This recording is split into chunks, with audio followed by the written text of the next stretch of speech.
Welcome into Lion Pride Sports. I'm Scott Manziera alongside head basketball coach at Lindenwood University, Lance Randall. And Coach, thank you so much for joining us today. Yeah, thanks for having me, Scott. I'm so happy to have you on, and I just want to get started. Where does basketball kind of start for you? You know, the love, the passion of the game. Yeah, I would say, my father was a high school coach, and I played for him in high school. But even before then, fourth grade, he had a great team.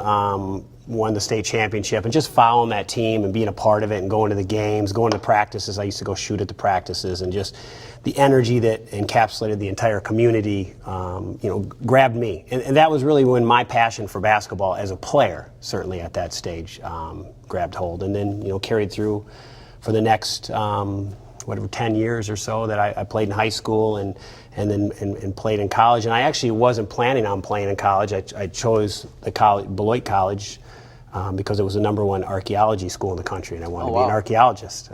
I loved Indiana Jones, basically, and I got an archaeology major and realized it wasn't exactly what I wanted, and at some stage ended up a government major and a journalism minor, and continuing there. And that's how you become a basketball coach, really. You go for an archaeology major, and then you end up being a basketball coach eventually. So. Well, that's 1 in a million. I think, I don't know how common that is.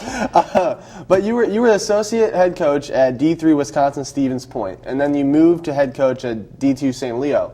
What was that transition like? You're starting off with that, and then you're moving to a big role. Yeah, well, for me, so when I was going back to when I was at Beloit, my college coach, I applied for the Peace Corps. My college coach called me and asked me, I was living in Hawaii, and asked me if I wanted to come back and be his assistant coach, be his head assistant, because our coach had taken the head job at Lawrence University. So I did. I came back, and I went through. I was very fortunate at an early age. My first head college job was I was 25 years old, and I was the second youngest college coach actually in the country in NCAA at Webster University in St. Louis.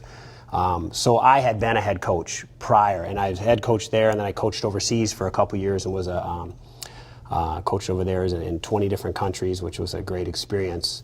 And what happened was, at some stage, I was on Brad Soderberg's staff at St. Louis University, and then my father, who I played for in high school, he died unexpectedly in October of 2004, right before the start of the season. So when I came home for the funeral, then I ended up staying, and I coached his team for the next 3 years. I just ended up deciding to do it. Got an emergency teaching license. I wasn't a certified teacher. Got an emergency license. Coached his team for 3 years. So it's a little scattered in between. It's not a usual path.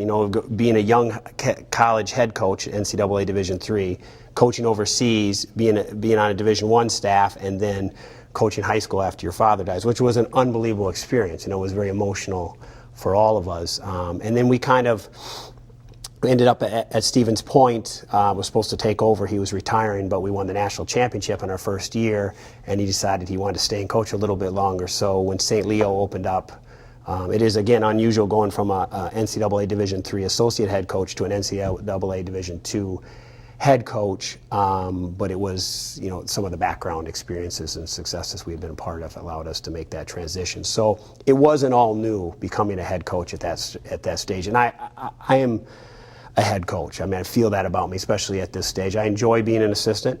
There's some aspects of it, but I love leading.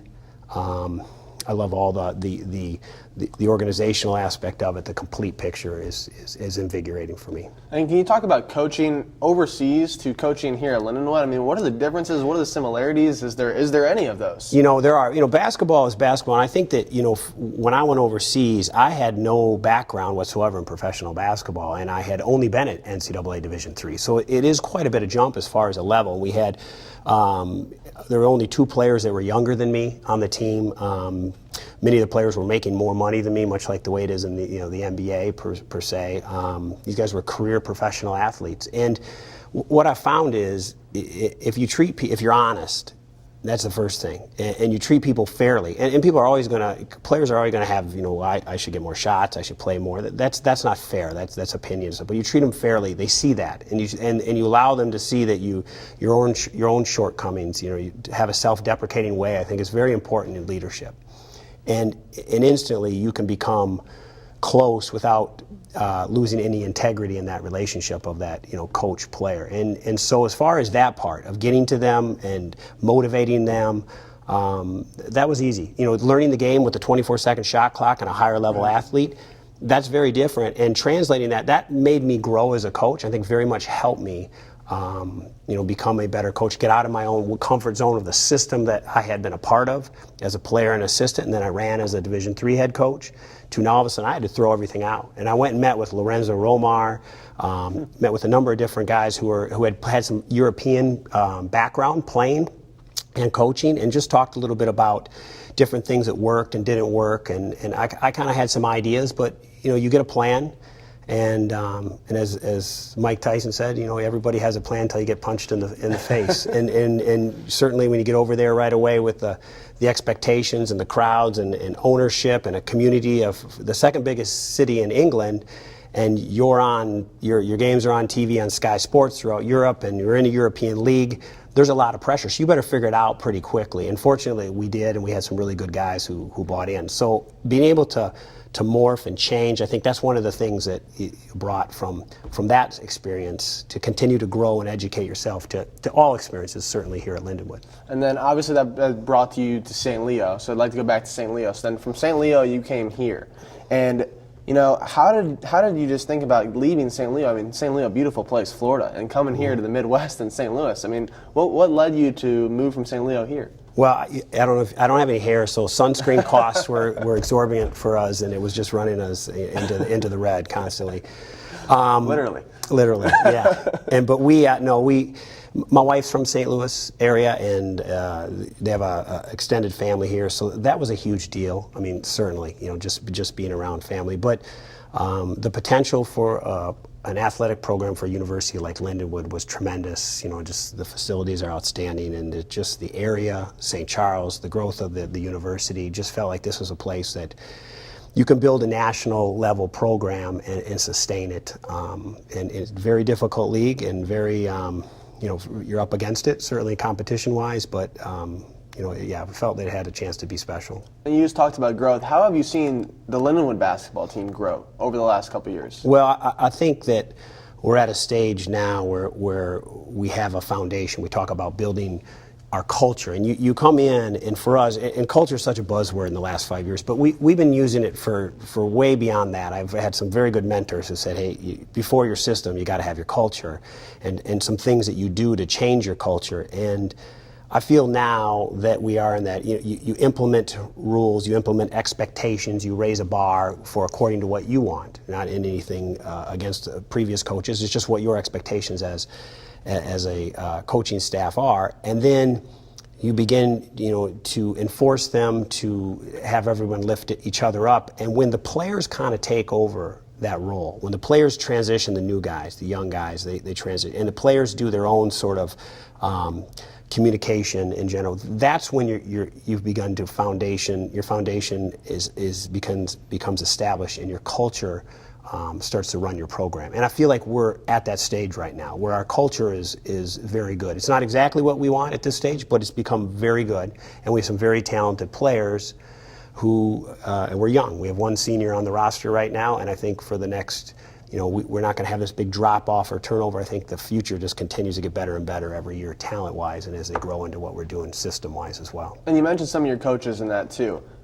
Can you tell me about the other coaches and their roles that they play on this team, and how they've just been a part of Lindenwood basketball? Yeah, I have a great coaching staff. This is as good a coaching staff as I've ever been a part of at any level, and I've been at Division I a couple different times.